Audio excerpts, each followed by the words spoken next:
So you're a Christian hip hop artist in Utah. Are there Mormon hip hop artists in Utah?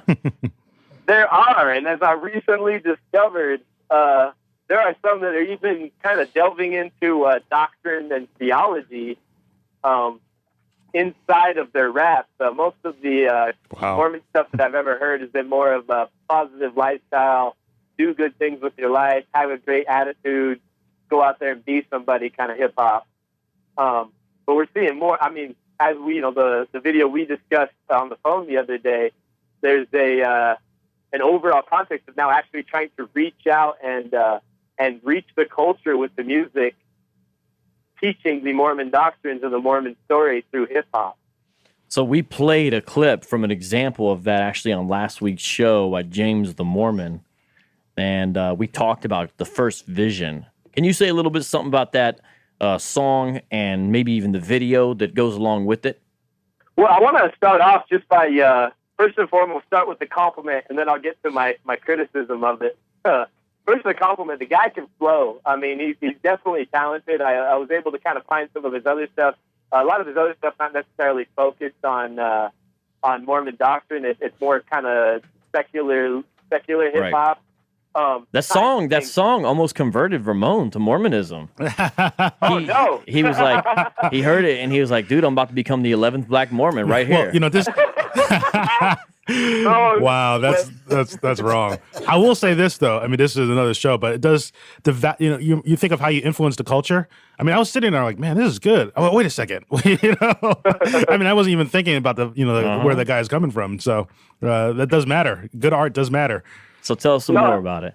Yeah. So in watching it, I was again really impressed with the song, with the rapper's ability, with also the video quality. I think anybody that's kind of watched underground hip hop videos knows that the quality doesn't always tend to be the best, and sometimes you can tell that somebody just tried to get real tricky with their iPhone and shoot a music video. But with them, it was actually really high quality. But some of the shots and everything, they would have had to have some sort of city clearance or some sort of help, because the building in the background is actually a church building in downtown Provo that burned down, and they're now rebuilding it into a temple right there in the heart of Provo. I actually have a friend that planted a church fairly close by that actual temple. Briefly explain the importance of Provo within the broader state of Utah. Yeah, so Provo is the heart of the LDS, I would say, philosophical culture. You have obviously the Arm in Salt Lake. That's the main offices where the big main temple is. That's where a lot of the presidents and the Quorum of the 12 and all that. You can research that on Google if you have any questions about that. But basically, that's where they lay. But then you have the philosophical arm of the LDS Church, which is BYU, the college that they own. And sometimes those two folks don't always agree. But that's kind of the importance of Provo, as far as it's where the heart of Mormonism kind of lies. It's like the high culture, kind of maybe more relevant, kind of trying to interact with more things and all of that. Yeah, it's definitely aimed at the younger audience, obviously, because it's mostly a college town. Right. All right, so you're trying to help us understand what else is going on with that video you might want to mention. I just thought that it was really interesting to me. The aspect of the video is basically the kid is walking through, having a hard life. His mom beats him up. Some kids in the park beat him up. And then the end of the video is two Mormon missionaries hand him a Book of Mormon, and that is the answer to all his problems, which anybody that knows, I'm going to forget the reference offhand, but basically the gospel message of the Book of Mormon is you're saved after all you can do. Yeah. So try your hardest, continue trying, and then you will be saved. I found that really interesting, and I found that somewhat of a dichotomy to the overall message that the video is trying to preach, if that makes sense. Right. Yeah, and the guy who's rapping in the end of the video is actually in the Mormon missionary garb. He's one of the two guys. You know what I'm talking? Yeah. And you know what I'm saying? He's one of the dudes that shows up. Now, I don't know. That dude, I mean, he's not a white dude. I mean, because, like, for example, there's a lot of Polynesian Mormons. Do you know about that aspect of Mormonism? Because a lot of people outside of Utah don't know about the Polynesian aspect of Mormonism. Oh, yeah. The Mormon Church has really ingrained itself in Hawaii. There's actually an arm of BYU that exists in Hawaii. They have a whole campus out there.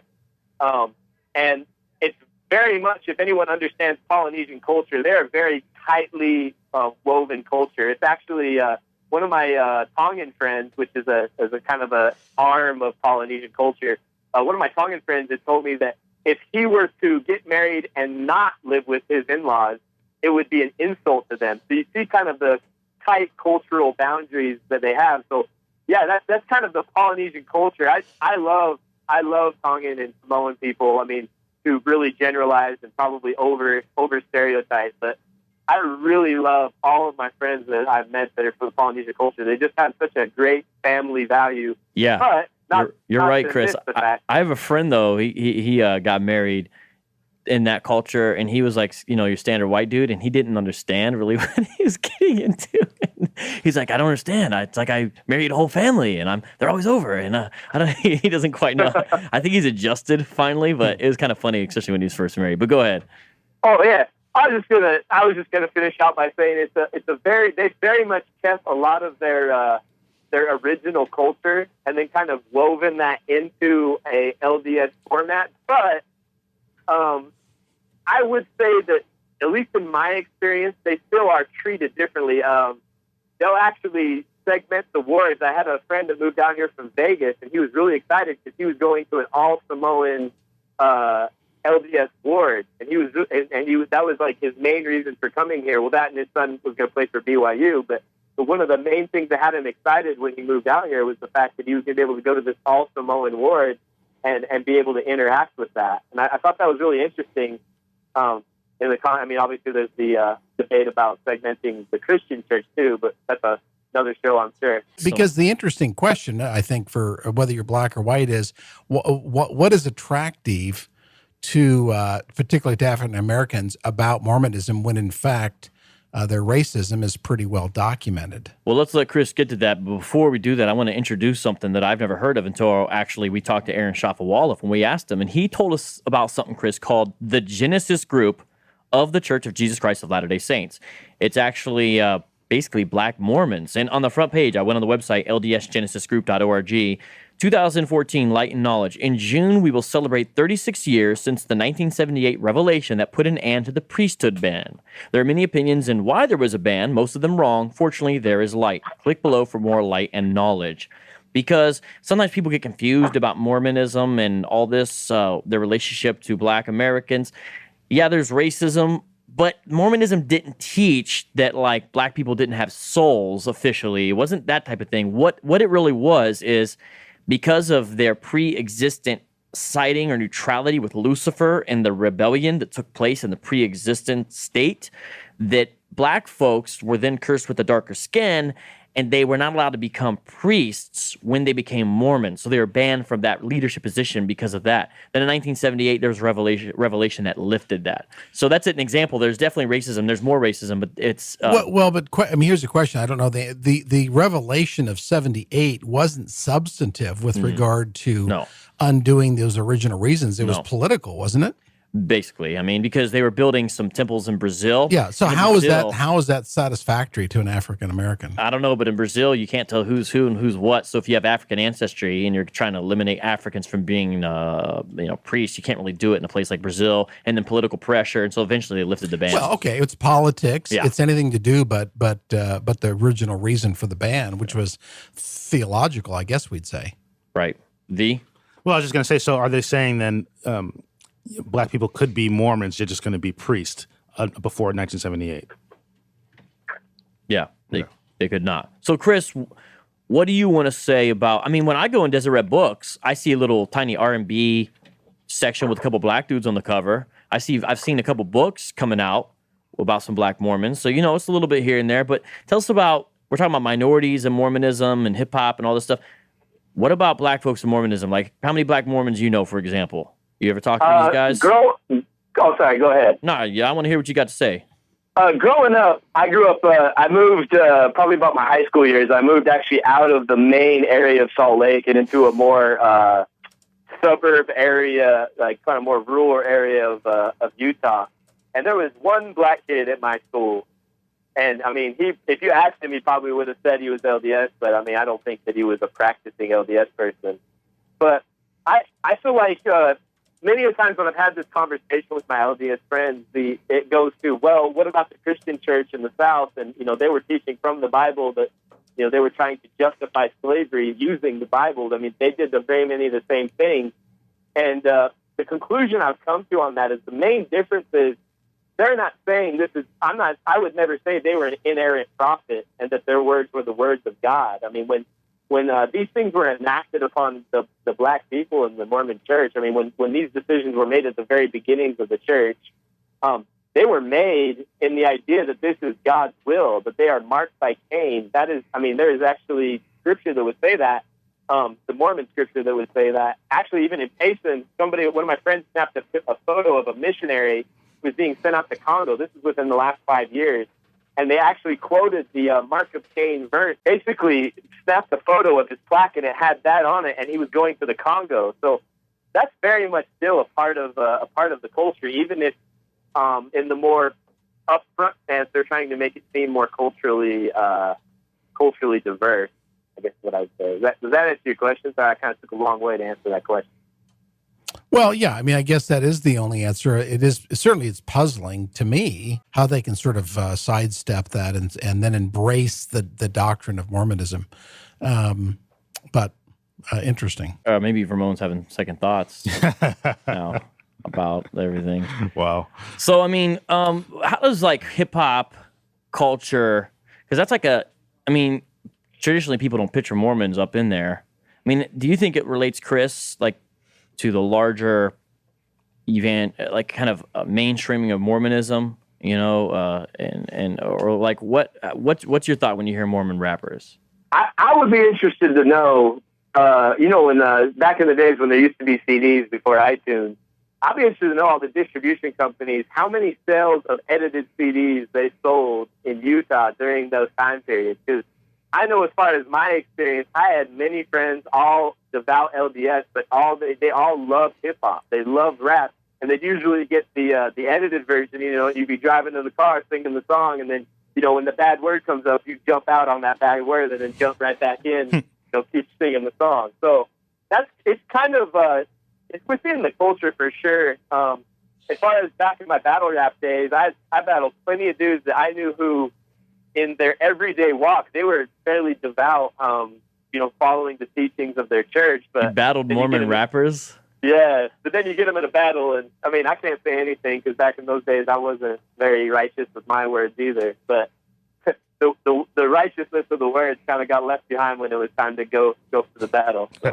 I would like to hear like a Mormon battle rap, like from the actual Mormon perspective. Like, hey, yo, Doctrine and Covenants, I'm loving it. I'm shoving it down your throat. Let me quote Joseph Smith. They came over in a boat. Yo, let me rip across the evangelical doctrine. I was watching, and then I saw two men come down often. They spoke to me in a vision. There's too much division. So listen, young Smith, you got to get the wisdom. Here's the gift. It's the golden plates. Hey, yo, I take apart your whole faith and rip it. For goodness sake. What? Kind of like that. Yeah. Something like that. Do you think that would work? That was a pretty good. I think I don't know. You might have a future in Mormon hip hop. Listen, Vocab will infiltrate the system. That's right. Be an undercover agent. So Chris, you said earlier in the show that there's a change from just talking about make the most of your life, be a good person, to more theology in the rap, Mormon rap. What is some of the theology that they're dealing with, and are they aware of sort of all of the Christian polemics against some of the historical problems and doctrinal problems? Are these Mormon rappers pretty theologically astute, or what are they talking about in their theology? Christian rappers always dissing me, but I got more lines than wives and Joseph Smith's polygamy. Okay, sorry. Go ahead. Go ahead, Chris. That's good. I would say, as far as my experience, this is the specific song we're talking about is the first song I've heard where actual historical doctrine. I think one of the lines in the song was like, there was so many. I mean, I can't remember it perfectly, but basically talks about how there were so many churches, and none of them were good. I mean, that's kind of obviously that's the teaching of the church, right? That there was no good Christian churches. And so this is the first time I've seen him actually come out and be like hard on it. Yeah. I've heard like goofy Mormon rap. Yeah. Like not like making fun of it, but they're trying to be goofy. They're trying to be funny, like, you know, rapping about church dances and all that. Yeah, in fact, this rap song by David Eff, and he's a Mormon, but all the stuff is like comedic, and it's actually pretty funny, is a parody of Drop It Like It's Hot, and instead it's called Drop It Like It's Spock. And it's off the Snoop song, and it is a great song. It's like actually hilarious. So it's just awesome. But I wonder if Weird Al Yankovic will get involved in any of this. I heard there's a big geek culture in Salt Lake City, though. Question is: has anybody here in the show or Chris seen the Book of Mormon, the very highly acclaimed Broadway show? Anybody seen that? Heard of it, but never seen it. I've heard some of the songs off of it that some friends have played for me, and I've wanted to go see it, but then part of me kind of doesn't because I try really hard not to make them out to be like cartoon characters in my mind. I want to always think of them as real people with real problems. I don't say that to be like Mr. Holy. It really is a struggle of mine. Yeah, well, no, that's a good point, Chris. Yeah. Yeah, you don't want it to be like the South Park episode type of thing. Oh, I didn't basically just erase that from my memory when somebody showed me some of that. Right. 'Cause that had me rolling. Yeah. If I had to be honest. But I mean, there is a mainstreaming of Mormon culture. And look, if you're in Utah, it is a different world, especially in Salt Lake City. And so you go into the Mormon bookstores and you see they have their own comedians, they have their own music. I mean, it's sort of like a Christian evangelical bookstore. It's a little smaller and it's concentrated in certain spots. But when I first heard Mormon rap, I wasn't that surprised because I knew a few Mormon rappers from Mesa. And it's actually different. What happened here, Chris, is some of the LDS rappers started teaming up with Christian rappers and trying to make inroads into the churches. And this was when I was real active in the local hip hop scene. And I actually, once I got wind of this, I had more clout in the hip hop world than I do now. You know, who am I, right? But back then, man, so I actually called some of these promoters and I would tell people, you have a Mormon coming to rap for your church. And I would bust them out with the credentials and then he would call them back and find out the truth and they would cancel these gigs. And that happened 3 or 4 times.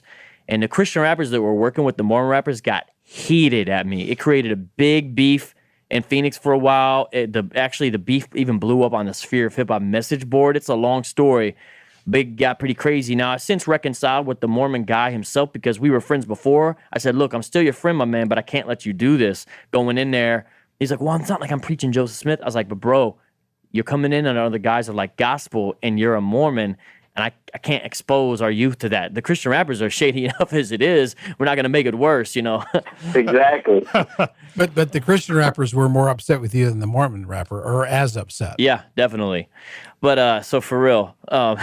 So you mentioned some of the goofy Mormon rap. Let me play a snippet of that while we're going out. David Eff, man. You don't stop. David. You don't stop. We came to rock it till the city takes off. Mr. Captain.